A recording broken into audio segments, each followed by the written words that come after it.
Assalamualaikum warahmatullahi wabarakatuh.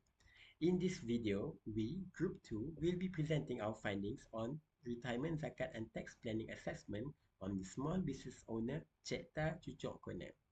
Navigating the complexities of financial planning is crucial for long-term success and effective business management in the constantly shifting environment of small business ownership.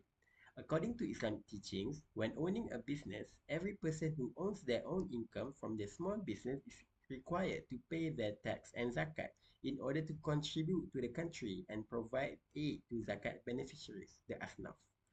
Failure to manage the wealth that is to be distributed among the many expense of a small business would be dire and could lead to bankruptcy due to the limited financial security options compared to the larger business owners.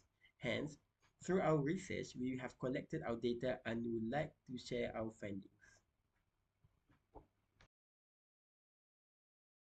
Our respondent, Puan Rosita Rohani, is a 46-year-old lady and is the sole owner of Cipta Cucuk Corner that operates at Cafe Proton. She is from Changlun, Kedah and is also married. Puan Rosita's business has been selling kuih muih since the year of 2016 and she has held the stall for 8 years. Puan Rosita stated that the stall was her sole income and she started from selling traditional kuih muih like kari pap and cucu jagung at first, but has evolved to develop more products that are in trend, like Popia Cheese Carbonara, which is more suitable for the palate of this young generation. Her stall is frequented a lot as she would attract the lecturers and the university staff with the traditional kuih muih, as the tastes are within the correct age demographic. In her business, she solely manages the creation of the products, while she is helped with 3 OCJs on-campus job students to sell and communicate with the customers.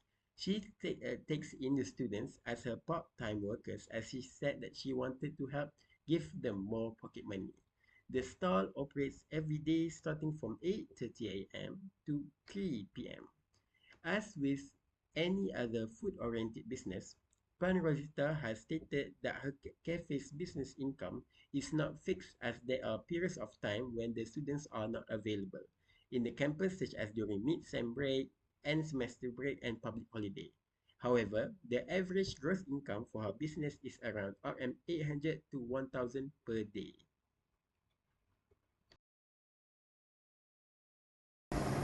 Firstly, we will look into the income statement. Cipta's total sales amounted to RM293,600, and from this revenue, we need to deduct the cost of goods sold, which is RM73,400, as well as the total expense, which add up to RM63,800. The expenses consist of salary, rental, supplies, and utilities. After accounting for this cost, Cipta business has a net income of RM156,400. This figure represent the profit remaining after all operating costs and expenses have been subtracted from the total sales revenue. Regarding the balance sheet, Cipta total's current asset amount to RM141,000. When combined with the total non-current asset of RM64,000, the overall asset total RM205,000.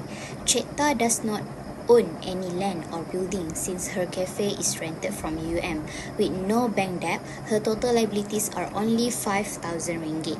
The total equity stand at RM200,000 and consequently the sum of total asset, liabilities and equity is balanced at RM205,000.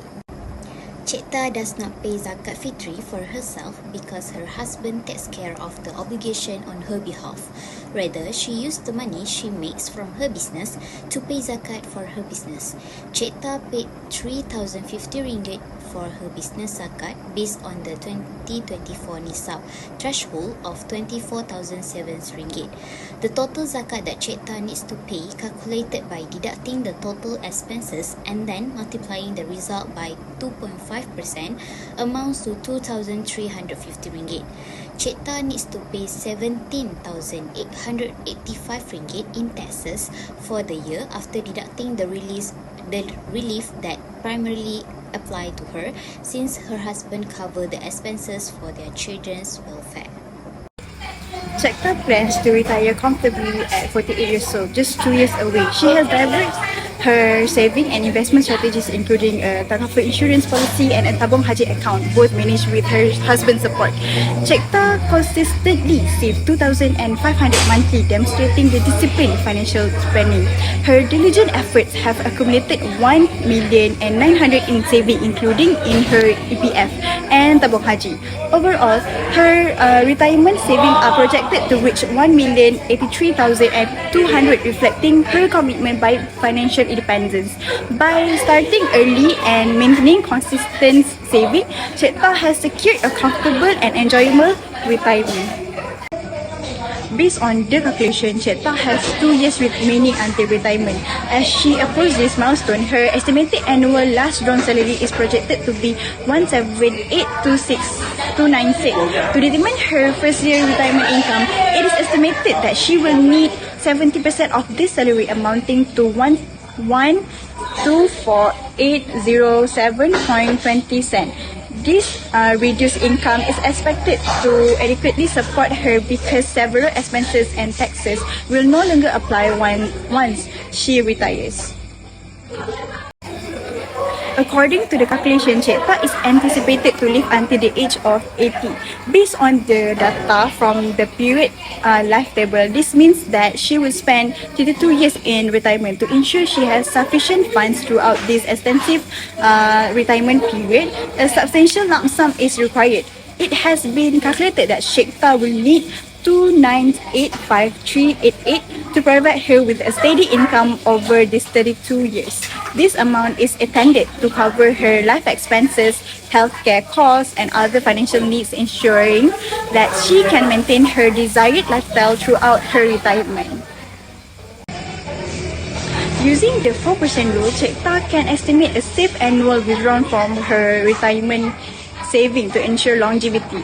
This rule suggests that withdrawing 4% of the retirement portfolio in the first year, adjusting for inflation thereafter.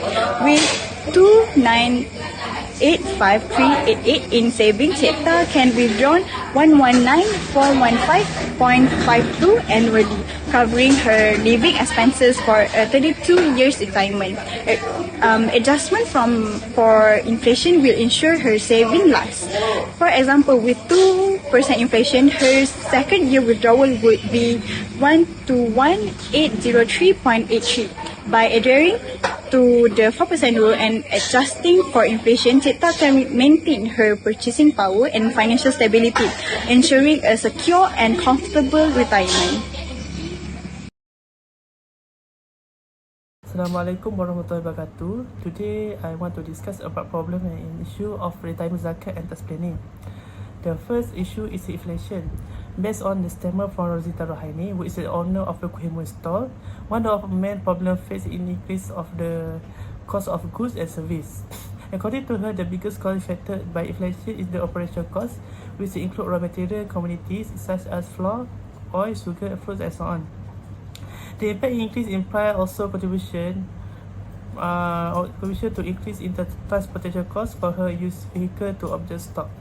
As a result of the two factors, she felt that his profit margin is getting smaller and make it difficult for him to save for retirement in the future. Thus, the other product rise to maintain business stability when she need to change his business strategies and find a cheaper alternative product and more economic source of raw materials. Next problem is lack of knowledge about zakat and tax. Rosita also said she had little knowledge about zakat and tax. His lack of knowledge in the two matter is due to the limited access to formal education and training course on the zakat and tax regulation. She don't have the resource opportunity to attend course or seminar that explain the obligation and process zakat and tax management. The lack of the exposure and promotion the relevant authority or also contributed to the problem, according to Rosita. According to my intention, since my Rosita lived in the remote areas such as Changlun Town, culture and social factor also influence this knowledge. In the South communities, the topic zakat and tax may not to be discussed openly and all considered less important. This was also agreed by Rosita herself, who said that one none of her family or neighbor discussed these issues. Therefore, small trade might focus on their daily operation and focus and business opportunity continue without being aware of financial inflation and compliance with law-related zakat and tax.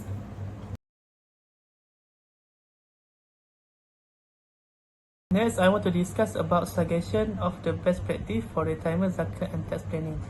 The first suggestion is effective management. The success of the small business is greatly influenced by effective and efficient management.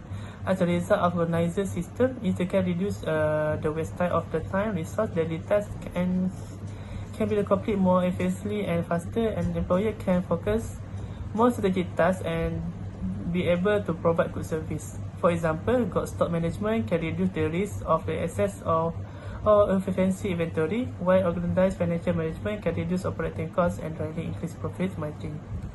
Next, raising awareness.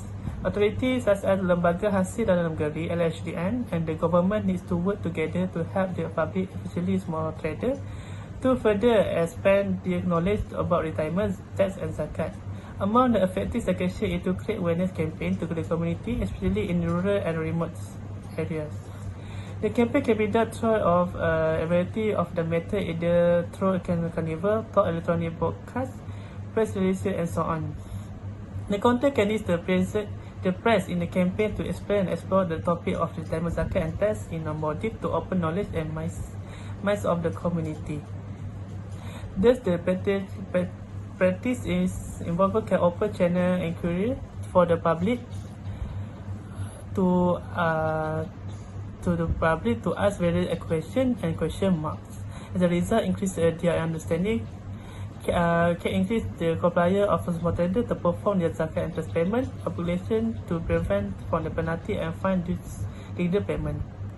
Next, the network and community development. Community development and networking can open up opportunities for the business to access resource, collaboration, and learning opportunities. Among the advantages, provide the small business can gain the use forecasted technology to increase productivity as well as financing to help grow their business. The provision of continual learning, the business community is able to improve the level of professional and skill through seminar, workshop, and training sessions. As a result, the professional of the trader can be increased and they are able to compete with other small and medium industry. Furthermore, collaboration with the large industry can provide some support by exchanging ideas and sharing experience for the fellow traders to help solve problems and increase innovation. That's all for me. Thank you. In conclusion, the role of retirement, zakat, and tax planning is proven to be extremely crucial when conducting a business. This research has provided a clear vision of the current practice and given the opportunity to explore a real zakat assessment in Malaysia, especially among the Muslim business operations. Our goal of comprehending the complexities of zakat calculations and how they are applied in relation to Malaysian company procedures has been fulfilled with the data provided by our selected respondent, Puan Razita. Through analyzing the manner in which Muslim enterprises evaluate and execute zakat, we have been enlightened with important knowledge about how Islamic values influence monetary donations and charitable giving in the community's economic and environment. This study clarifies how zakat enables Muslim business owners in Malaysia to practice social responsibility and economic fairness.